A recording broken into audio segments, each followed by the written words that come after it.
नमस्कार प्यारे दोस्तों, UP triple S C PET 2023 के लिए साइंस का प्रैक्टिस सेट 4। आज का पहला क्वेश्चन है, रक्त समूह की खोज किसने की?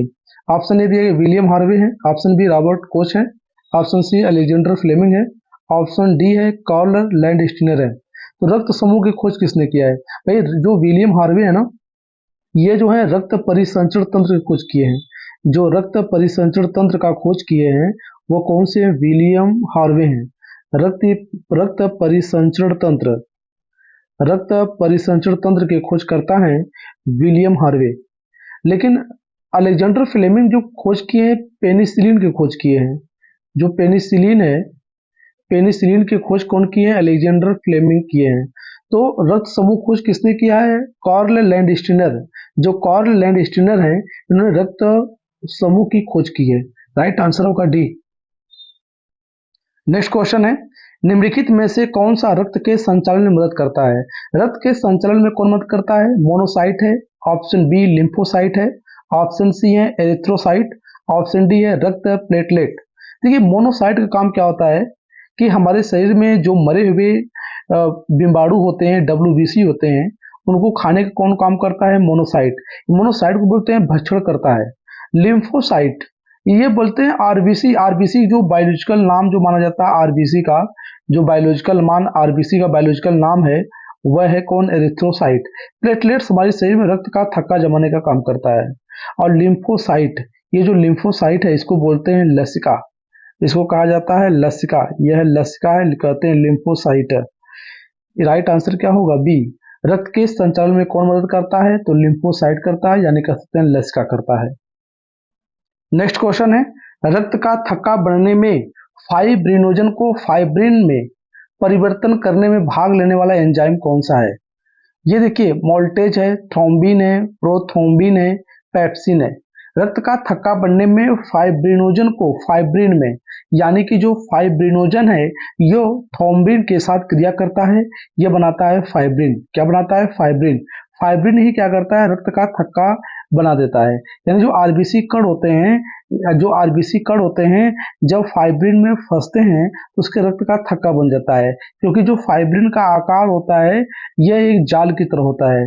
और रक्त का थक्का बनने में वायु के संपर्क में जब ब्लड आता है 2 से 5 मिनट का समय लगता है रक्त का थक्का बनने में। तो हम कह सकते हैं कि फाइब्रिनोजन को फाइब्रिन में परिवर्तन करने वाला एंजाइम कौन सा है? उसका नाम है थ्रोम्बिन है। ये थ्रोम्बिन क्या करता है? फाइब्रिनोजन के साथ मिलता है और बनाता क्या है? फाइब्रिन। फाइब्रिन रक्त का थक्का जमाने में क्या है? सहायता करता है, सहायक है, रक्त का थक्का जमाता है।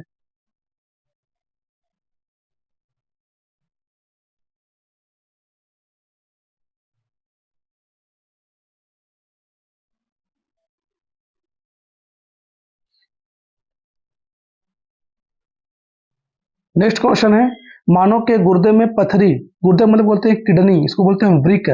मानव के गुर्दे में पथरी स्टोन निम्न में से किसकी बनी होती है?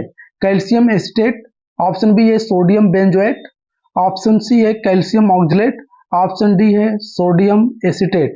तो मानो जो गुर्दे में पथरी बन जाती है उसका मुख्य रीजन होता है, यह होता है कैल्शियम ऑक्जेलेट। Calcium oxalate. ये सोडियम बेंजोएट का काम क्या होता है? जो खाद्य पदार्थ के संरक्षण में, पदार्थों के संरक्षण में सुरक्षित रखने के लिए जिस रसायन का प्रयोग करते हैं उसका नाम है सोडियम बेंजोएट। और मानव में जो गुर्दे पथरी बन जाती है इसका मुख्य कारण क्या है? कैल्शियम ऑक्जेलेट की बनी होती है। जो पथरी होती है वो कैल्शियम ऑक्जेलेट की बनी होती है। नेक्स्ट क्वेश्चन है, निम्न में से किसकी कमी से मनुष्य में मधुमेह यानी डायबिटीज रोग हो जाता है? ग्लाइसिन है, हीमोग्लोबिन है, हिस्टामिन है, इंसुलिन है। आप जानते हैं शरीर में ग्लूकोज का स्तर बढ़ जाने से डायबिटीज हो जाता है, यानी मधुमेह रोग हो जाता है। इसको कम करने के लिए किसका प्रयोग करेंगे? इंसुलिन का प्रयोग करते हैं। जो अग्नाशय की बीटा सेल होती हैं उसमें इंसुलिन का स्राव होता है। ठीक, इंसुलिन में एक जस्ता धातु पाई जाती है, जेडियन, जिसको बोलते हैं जिंक। इंसुलिन में जस्ता धातु पाई जाती है। यानी डायबिटीज या मनुष्य में मधुमेह हो जाता है उसकी कमी को दूर करने के लिए अगर क्या है, इंसुलिन का इंजेक्शन दिया जाता है। फीमेल सेक्स हार्मोन है, यह फीमेल सेक्स हार्मोन है। जो टेस्टोस्टेरोन है, टेस्टोस्टेरोन को हम एंडोस्टेरोन भी कहते हैं। ये क्या है? एक प्रकार का क्या है? मेल सेक्स हार्मोन है। नेक्स्ट क्वेश्चन है, पेट्रोल की गुणवत्ता को व्यक्त किया जाता है किसमें? ऑक्टेन संख्या से, सीटेन संख्या से, ब्यूटेन संख्या से, इनमें से कोई नहीं। जो ऑक्टेन संख्या से पेट्रोल गुणवत्ता की माप की जाती है। पेट्रोल गुणवत्ता की जानने के लिए किसे प्रयोग करते हैं? ऑक्टेन संख्या का। और डीजल की गुणवत्ता की माप करने के लिए व्यक्त किया जाता है सीटेन संख्या से। जो लाइटर होता है, लाइटर में कौन सी गैस भरी होती है? ब्यूटेन गैस भरी होती है। बोला है पेट्रोल गुणवत्ता के लिए व्यक्त किया जाता है, बोलेंगे ऑक्टेन संख्या का। आइए भी जानते हैं, जिस पेट्रोल की ऑक्टेन संख्या अधिक होगी उसका विस्फोटन कम होगा, वह पेट्रोल उतना ही अच्छा माना जाएगा। तो ऑक्टेन संख्या को व्यक्त करते हैं किससे? पेट्रोल की गुणवत्ता जानने के लिए ऑक्टेन संख्या से व्यक्त करते हैं। नेक्स्ट क्वेश्चन है, दूध उदाहरण है किसका? विलियन का, फेन का, इमल्सन पायस का, वायु वियल का। अब बोल सकते हैं दूध जो एग्जाम्पल होता है किसका है? इमल्सन यानी पायस है, इसलिए दूध क्या होता है? पायसीकरण होता है। यह दूध में क्या होती है? जमने की प्रक्रिया होती है, यानी दूध क्या करता है? जम जाता है। ठीक, इसमें क्या होती है? इमल्सन यानी पायस का गुण पाया जाता है, पायसीकरण होता है। राइट आंसर क्या होंगे? सी होंगे। नेक्स्ट क्वेश्चन है, लौंग के तेल का निम्नलिखित में से कौन सा एक प्रमुख घटक है? मेथाल है, यूजेनॉल है, मेथेनॉल है, बेंजील्डिहाइड है। मेथाल भी नहीं होगा, मेथेनॉल भी नहीं होगा, बेंजील्डिहाइड नहीं होगा। राइट आंसर होंगे यूजेनॉल। जो लौंग का तेल होता है उसमें प्रमुख घटक पाया जाता है, उसका नाम है यूजेनॉल। नेक्स्ट क्वेश्चन है, गैसोहाल। गैसोहाल क्या है? गैसोहाल बता दे भाई आपको, C2H5OH एथिल अल्कोहल या बोलते हैं गन्ने का रस, इसके साथ मिला दीजिए गैसोलीन। गैसोलीन, और गैसोलीन को बोला जाता है पेट्रोल। गैसोलीन कहते हैं पेट्रोल, यानी एथिल अल्कोहल और गैसोलीन के मिश्रण को बोलते हैं गैसोहाल। गैसोहाल का प्रयोग ईंधन के रूप में प्रयोग किया जाएगा जब भारत में पेट्रोल की समस्या के समाधान के लिए, भारत में पेट्रोल की समस्या के समाधान के लिए गैसोहाल कारगर साबित होगा ईंधन के रूप में। तो एथिल अल्कोहल और पेट्रोल का प्रयोग किया जाता है किसमें? गैसोहाल में। पूछा जाएगा एग्जाम में क्वेश्चन, गैसोहाल किसका मिश्रण है? बोलेंगे एथिल अल्कोहल और पेट्रोल का मिश्रण है।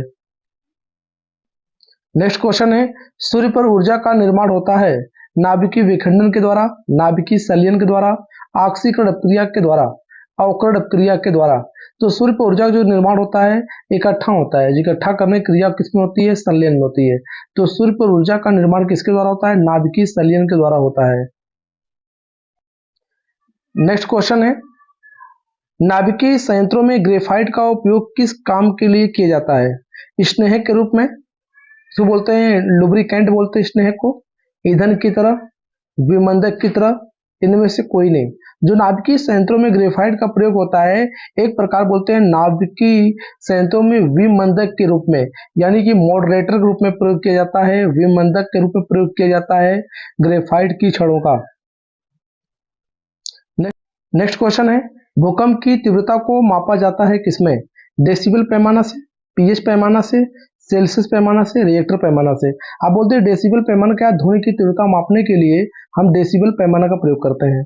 पीएच पैमाना यानी कि जो पदार्थ होते हैं विलयन में पदार्थ की अम्लीयता और क्षारकता की पहचान करने के लिए एसिड और बेस की पहचान करने के लिए पीएच पैमाना का प्रयोग करते हैं। सेल्सियस पैमाना यानी कि टेम्परेचर मापने के लिए सेल्सियस पैमाना का प्रयोग करते हैं। रिएक्टर पैमाना से भूकंप की तीव्रता मापी जाती है। राइट आंसर होगा डी। नेक्स्ट क्वेश्चन है, निम्नलिखित में से कौन सदिश राशि है? वेग भी सदिश राशि है, त्वरण भी सदिश राशि है, चाल अदिश राशि है। ए तथा बी दोनों राइट होंगे क्योंकि वेग और त्वरण क्या है? सदिश राशि है। जय हिंद प्यारे दोस्तों।